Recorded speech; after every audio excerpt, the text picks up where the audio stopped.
Why India? It is quite interesting that in my first day in a job back in 2005, our CEO asked me, Gregory, if you ever had an opportunity to go abroad to work, where would you like to go? And I gave him a list of 4 countries: India, South Africa, Nigeria, and Kenya. All of them English-speaking countries. My choice was very simple, but they're all developing countries in a very immature state of the economy, because I felt passionate about working in countries.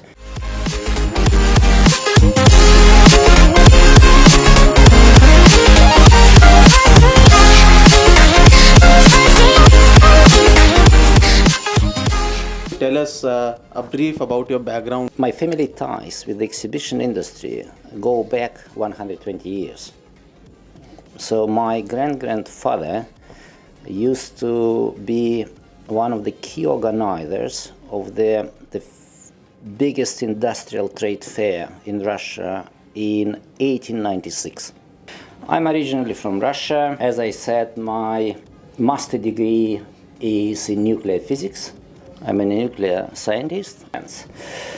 When Soviet Union collapsed in early 90s, it was impossible to make living from science. I had a little kid, a young family, and I decided to move into commerce. I studied in Australia, and then when I came back, I joined a Japanese company called Canon. I think you all know the brand. I spent about 9 years there. Some change. So in November 2005, I was appointed CEO of Reed Exhibitions Russia, and my job was just to establish our business in Russia. So Gregory, how many shows do you have in India? A very difficult question, because some of our shows are annual, some of them are biennial. How do you count?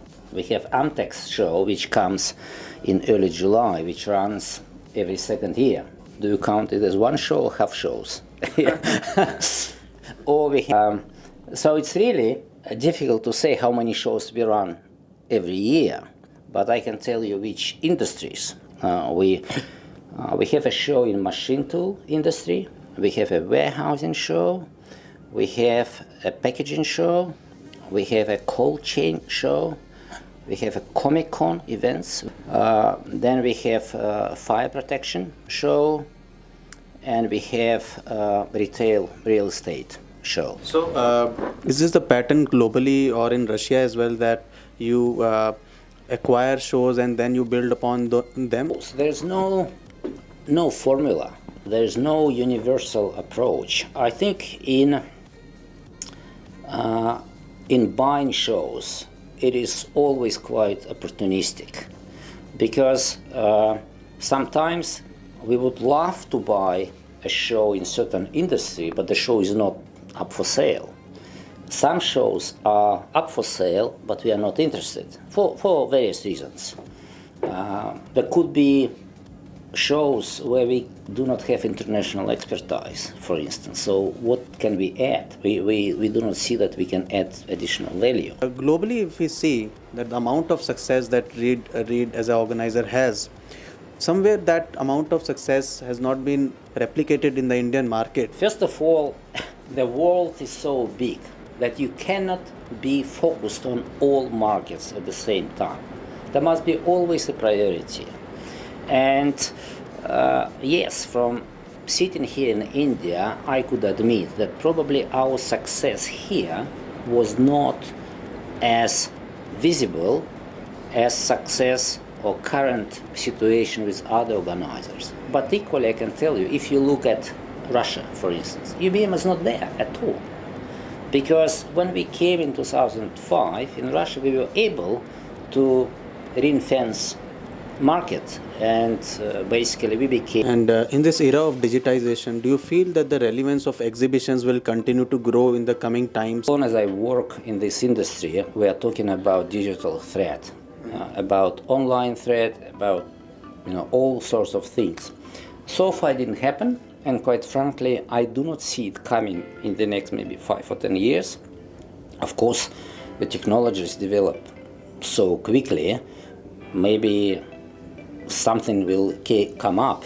But at the moment, I think we coexist. I think we complement each other. And as I mentioned, because we are in a 3D world, it is sometimes it is not possible to replace exhibitions. And when did the Reed as an organizer enter into the Indian market, and how has been its journey overall in India? Bumpy ride. And of course, quite honestly, I do not remember all the details because I only came here last year. But what I saw and what I observed when I was in Russia, of course, I only saw bits and pieces.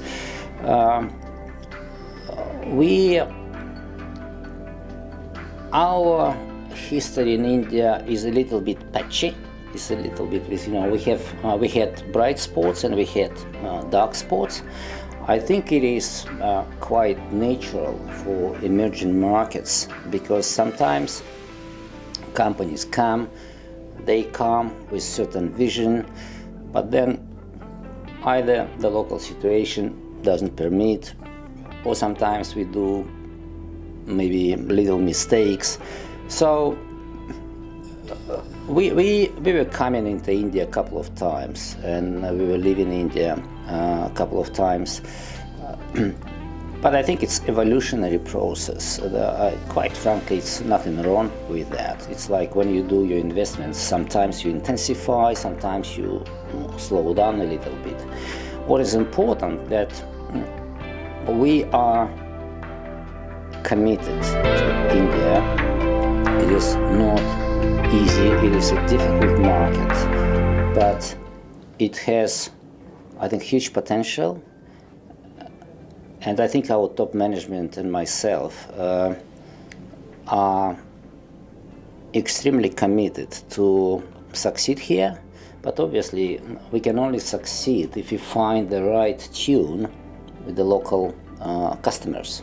So, as a leader of Reed India, what are going to be your 4 to 5 most eminent things which we are going to implement this year? Basically, what we want to ensure that we have a solid and invincible evolutionary process. I want to ensure that people who come to work here are happy. For me, there's nothing more important than their comfort at home, their happiness at home. So it means, but also that they must not be stressed in the office.